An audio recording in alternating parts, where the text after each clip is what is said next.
हरियाणा का छोरा हूँ जी।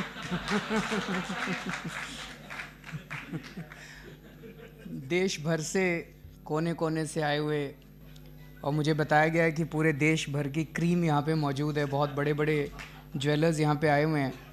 आप लोग दूर दूर पूरे देश भर से दूर दूर से यहाँ पे आए। भगवान से प्रार्थना करता हूँ कि अगली बार जब आएँ तो अच्छे वातावरण में मिलने का मौका मिले, हम लोग आपस में बैठ के खुशी खुशी मिलें। लेकिन आज आप लोग अलग कारण से इकट्ठे हुए हैं। सबसे पहले तो आउटसेट पे मैं जो केंद्र सरकार ने ये एक्साइज ड्यूटी लगाई है 1% की, इसका कड़ा विरोध करता हूँ और इसके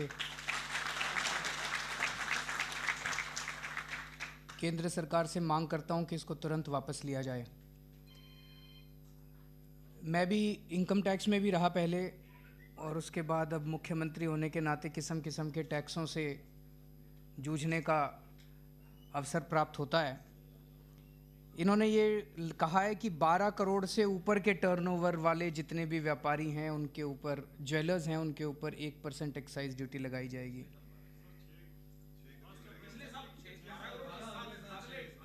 6 करोड़ 6 करोड़। तो अगर इस पॉलिसी को आप on the face of it पढ़ो, मुझे नहीं पता जिस भी अफसर ने बनाई है कि नेताओं ने बैठ के बनाई है, इसमें हैरेसमेंट के सिवा इस पॉलिसी के अंदर कुछ भी नहीं है। क्योंकि आज यहाँ मैं चैलेंज करता हूँ, 1 साल के बाद 1% एक्साइज ड्यूटी कलेक्ट करने का जो इनका खर्चा है वो भी नहीं निकलने वाला इनसे। जितना इनको मशीनरी लगानी पड़ेगी और जितना भ्रष्टाचार इस पूरी की पूरी पॉलिसी से पैदा होने वाला है, वो सारा 1% क्या, इनका 3 से 4% पैसा इनके अफसरों की और नेताओं की जेब में जाने वाला है। सरकार को कुछ भी नहीं मिलने वाला। तो एक थोड़ा सा वैसे कहना नहीं चाहिए, एक मंशा पे भी शक हो रहा है कि ये 1% लगाई क्यों गई है। ये कलेक्शन करने के लिए लगाई गई है या वाकई जनता के काम करने के लिए लगाई गई है। अब इन्होंने 6 करोड़ या 12 करोड़ जो भी लिमिट रखी है, जाहिर तौर पे ये लिमिट जो है सारे कोशिश करेंगे कि उस लिमिट के नीचे आएँ, सारे फर्जी अकाउंट बनाएंगे। तो सरकार एक तरह से लोगों को गलत काम करने के लिए प्रेरित कर रही है। एक्साइज इंस्पेक्टर, एक्साइज से कोई लेना देना नहीं होता था अभी तक ज्वेलर्स का। अब एक्साइज इंस्पेक्टर रहेगा, एक और डिपार्टमेंट जुड़ जाएगा, उसके लिए और बुक्स बनानी पड़ेंगी, उसको भी चढ़ाना पड़ेगा। दुख की बात यह है कि इसी चीज़ को 2012 में माननीय प्रधानमंत्री जी ने खुद इसका विरोध किया था, और उसका ट्वीट रिकॉर्ड के तौर पे अभी भी है। जो उन्होंने ट्वीट किया था उसको मैंने रीट्वीट किया था अभी थोड़े दिन पहले, जिसमें उन्होंने इसका विरोध किया था एक्साइज पॉलिसी का। और आप सब लोगों का उस वक्त आंदोलन चला था, और 22 दिन के आंदोलन के बाद प्रणब मुखर्जी साहब ने उसको वापस लिया था। विपक्ष में रह के जब उसका आंदोलन किया, तो अब पक्ष में आने के बाद ऐसी कौन सी परिस्थिति बदल गई कि उन्होंने इसको बदल दिया और अब उन्होंने इसको लागू किया। देश कम से कम ये तो जानना चाहता है। अगर आप लगा रहे हैं तो आपको ये भी क्लियर करना चाहिए कि 2012 में मैंने क्यों इसका विरोध किया था, और अब वो कौन सी परिस्थिति बदली है जिसकी वजह से अब मैंने अपना व्यू बदला और अब मैं ये लगाने जा रहा हूँ। क्योंकि किसी की समझ में नहीं आ रहा। मैंने इन दिनों में पिछले हफ्ते 10 दिन के अंदर बहुत सारे व्यापारियों से बात की, बहुत सारे ज्वेलर से बात की। इसका कोई भी सिंपल कोई लॉजिक नज़र नहीं आ रहा कि ये एक्साइज ड्यूटी क्यों लगाई जाए। जैसा मैंने कहा कि ये सारा का सारा पैसा भ्रष्टाचार की उसके अंदर चढ़ जाएगा। पैसा सरकार को कुछ नहीं मिलने वाला। दूसरा मेरा अपना ये मानना है, थोड़ा सा मैं भटक के बोल रहा हूँ, सरकार टैक्स पे टैक्स लगाती जा रही है। अब उन्होंने एक्साइज ड्यूटी लगा दी है क्या कि पैसा और चाहिए। दिल्ली के अंदर मैं आपको 2-3 उदाहरण देता हूँ। अभी हमने एक फ्लाईओवर बनाया, शीला जी के टाइम पे फ्लाईओवर बनना चालू हुआ था। जब शीला जी के टाइम पे फ्लाईओवर बनना चालू हुआ, 325 करोड़ उसकी लागत थी। जब हमारी सरकार बनी वो 10% बन के तैयार हुआ था। हमने उसको समय से कम में पूरा कर दिया और 325 करोड़ का फ्लाईओवर हमने 200 करोड़ रुपए के अंदर पूरा कर दिया। इस तरह से 3 फ्लाईओवर अभी पूरे किए हमने दिसंबर के महीने में। तीनों फ्लाईओवर में 350 करोड़ रुपए हमने बचा लिए। ये जो मोहल्ला क्लिनिक की अभी एक बात कर रहे थे, इस किस्म की डिस्पेंसरी पहले बना करती थी, 5 करोड़ में बना करती थी। हमने 20 लाख में ऐसी डिस्पेंसरी बनानी चालू कर दी है। अभी एक मंगोलपुरी में ITI बना, इंडस्ट्रियल ट्रेनिंग इंस्टीट्यूट, 24 करोड़ रुपए उसकी लागत थी जब शीला जी के टाइम में बनना चालू हुआ 2013 में। हमने उसको बना के 16 करोड़ में पूरा कर दिया, 8 करोड़ रुपए बचा लिए। और अभी साइमल्टेनियसली 3 दिन पहले प्रधानमंत्री जी बिहार गए थे, आप लोगों ने अखबारों में पढ़ा होगा। वो हाजीपुर के अंदर एक रेल ब्रिज इनॉग्रेट करके आए हैं। वो रेल ब्रिज 600 करोड़ की लागत से बनना चालू हुआ था और अभी 3000 करोड़ की लागत से बन के पूरा हुआ है। 600 करोड़ की लागत का ब्रिज 3000 करोड़ में बन के तैयार हो रहा है, और हमारे यहाँ 325 करोड़ की लागत का ब्रिज 200 करोड़ रुपए के अंदर बन के तैयार हो रहा है। पिछले 1 साल का मेरा जो एक्सपीरियंस है, वो एक्सपीरियंस ये दिखाता है कि सरकार में पैसे की कमी नहीं है, नीयत की कमी है। अगर नीयत वाले आ जाएं तो मैं आपको बता रहा हूँ और टैक्स लगाने की ज़रूरत नहीं है। और आज मैं इस मंच से आपको बोल रहा हूँ, दिल्ली के अंदर हमने कहा था जब हमारी सरकार बनी थी 5 साल के अंदर दिल्ली में वैट के रेट सबसे कम कर देंगे। अब मेरा मन कहता है 5 साल नहीं, 2 साल के अंदर ही आपके दिल्ली के अंदर वैट के रेट सबसे कम कर देंगे। इतने टैक्स की ज़रूरत ही नहीं है, पैसा बहुत है सरकार के अंदर। मेरा केंद्र सरकार को ये कहना है, माननीय प्रधानमंत्री जी ना खाऊंगा ना खाने दूंगा के नारे के ऊपर आए थे। अगर वो थोड़ा सा भ्रष्टाचार कम करने की तरफ ध्यान दें, 600 करोड़ का पुल अगर 3000 करोड़ में बनेगा तो फिर तो कोई अंत ही नहीं, फिर तो पैसे फूकते रहो। 600 करोड़ का 4000 करोड़ में बनेगा, 5000 करोड़ पे तो फूकते रहो पैसे, कोई अंत ही नहीं है। जैसे बिजनेस के अंदर हम लॉस कम करते हैं, अपना रेवेन्यू बढ़ाते हैं, ऐसी सरकार भी तो अपने को चलानी है ना। सरकार भी चलाते वक्त ये सोचना चाहिए मेरा पैसा है। तो अगर ईमानदारी के साथ पैसा खर्च किया जाए, टैक्स बढ़ाने की जरूरत नहीं पड़ेगी, आप टैक्स एक्चुअली कम कर सकते हो। मेरा अपना मानना है कि कोई भी पॉलिसी जनता से पूछे बिना, जैसे अभी सुभाष जी ने कहा, सरकार हम भी चलाते हैं जी, सरकार चलाते वक्त कई बार लगता है ये तो अपने को पता ही नहीं कैसे होएगा। तो मैं उस व्यापार से, उस सेक्टर से जुड़े हुए लोगों को फिर बुलाते हैं, हम उनसे पूछते हैं भाई इसमें क्या करना चाहिए, आप लोग बताओ क्या करना चाहिए। क्योंकि अंदर कमरे के अंदर बैठ के कुछ नहीं पता अपने को, सारा कुछ थोड़ी पता है, भगवान ने सारा दिमाग अपने को थोड़ी दे दिया। लेकिन मैं बार बार कहता हूं, अगर दिल्ली के 2 करोड़ लोगों के साथ मिलके मैं काम करूंगा तो दिल्ली को खुशहाल कर सकते हैं। लेकिन अगर ऊपर अपने एसी कमरे में बैठ के मैं काम करूंगा तो दिल्ली वाले जूते मारेंगे तो 2 साल के बाद। तो कोई भी पॉलिसी जनता से पूछ के बननी चाहिए। लेकिन मान लो अपन ने कोई पॉलिसी बना दी, कोई गलती हो गई, तो फिर जिद नहीं करनी चाहिए, अहंकार नहीं करना चाहिए, गलती मान लेनी चाहिए, उसको वापस ले लेना चाहिए।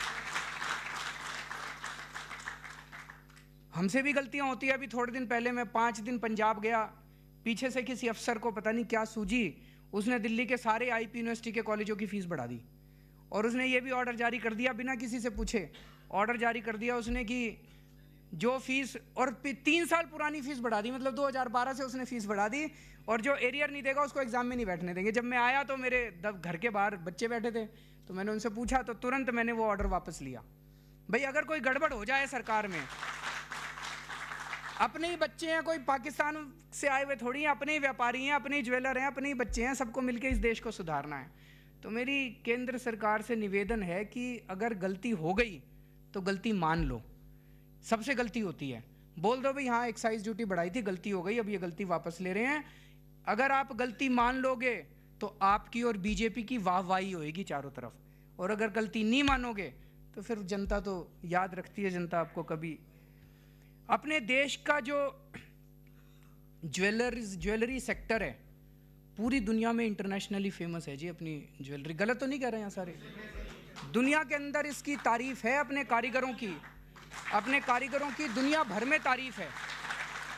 अपने को ऐसे सेक्टर को बढ़ावा देना चाहिए कि और उसकी गर्दन मसोसनी चाहिए, उसको बढ़ावा देना चाहिए। अगर इंटरनेशनली मान लो आज 1 नंबर पे, ना पता नहीं मेरे को तो 1 नंबर पे है कि दूसरे नंबर पे, तो 1 नंबर पे लाने की कोशिश करनी चाहिए। अपने को उसको और बढ़ाना चाहिए, ना कि अंडे देने वाली, सोने का अंडा देने वाली मुर्गी को बिल्कुल ही उसकी गर्दन मसोस के उसको ख़त्म कर देना चाहिए। ये लोग कह रहे थे make in India, make in India, ये तो सारे इंडिया में ही बनाने वाले बैठे हैं जी। जो मेक इन इंडिया कर रहे हैं उनको तो बचा लो, वो ही सारे मर जाएंगे तो अमेरिका से लाला के मेक इंडिया, अमेरिका वालों को फायदा पहुंचा के क्या करोगे? अपने जो भारत के लोग भारत में बना रहे हैं, इतना बढ़िया काम कर रहे हैं, उन्होंने भारत का नाम सदियों से, अपना तो ज्वेलरी सेक्टर जो है, भारत जो है ज्वेलरी के क्षेत्र में सदियों से माना जाता है, केवल आज की बात नहीं है, सदियों से माना जाता है। अपने को उसको बढ़ावा देना चाहिए, ना कि उसकी गर्दन मसोसनी चाहिए।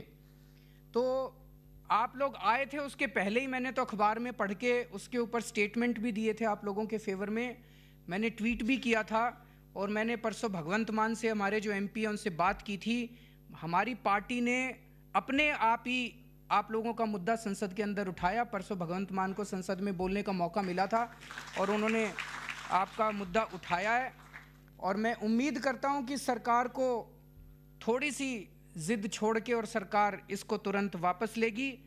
मैं ये भी, आज सारा मीडिया यहाँ बैठा है, अपील करता हूँ सारी पार्टियों से कि पार्टीबाजी से ऊपर उठ के, आप जिस भी पार्टी से हैं, ये मुद्दा जैसा इन्होंने बताया भाई साहब ने, 5 करोड़ अमीर गरीब सब किस्म के कारीगरों, ज्वेलर्स, ट्रेडर्स, सब लोगों को अफेक्ट करता है। सब लोगों को पार्टीबाजी से ऊपर उठ के और इसको मुद्दे को सपोर्ट करना चाहिए। हम अपनी तरफ से भी दूसरी पार्टियों से बात करने की कोशिश करेंगे कि सब लोग इस मुद्दे के बाकी सारी पार्टियां भी इस मुद्दे के समर्थन में आएँ। और मैं फिर से वैसे वो सुनते तो नहीं है, अभी जैसे भाई साहब बता रहे थे, वो ना अपने एमपीज़ की सुनते, ना अपने मंत्रियों की सुनते। मैं भी उनके मंत्रियों और एमपीज़ से मिलता रहता हूँ। वो कहते हैं जी हम पूरी तरह से, केजरीवाल जी, एक बार वो वेंकैया नायडू जी एक आए थे उसमें प्रोग्राम में, वो मैं जिस फ्लाईओवर मैंने बताया ना 125 करोड़ रुपए बचा लिए, तो उसका इनॉग्रेशन मैंने वेंकैया जी से कराया था। तो वो इतना बढ़िया देखा, उन्होंने कहा जी मैंने आज तक इतिहास में नहीं देखा कि 325 करोड़ का फ्लाईओवर 200 करोड़ में बन गया। तो उनके मुंह से निकल गया, Kejriwal is the best chief minister in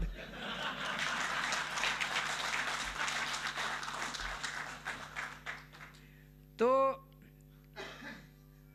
मैं उनसे निवेदन करूंगा, हाथ जोड़ के फिर से मैं अपील करता हूं भारतीय जनता पार्टी को, मोदी जी को, कि सारे देश के ज्वेलर्स की तरफ से कि वो इस बात को, उनकी डिमांड को तुरंत स्वीकार करें, इसको रोल बैक कर लें, क्योंकि कोई भी गलती को वापस लेने में बड़प्पन होता है, उसमें कोई छोटा नहीं होता।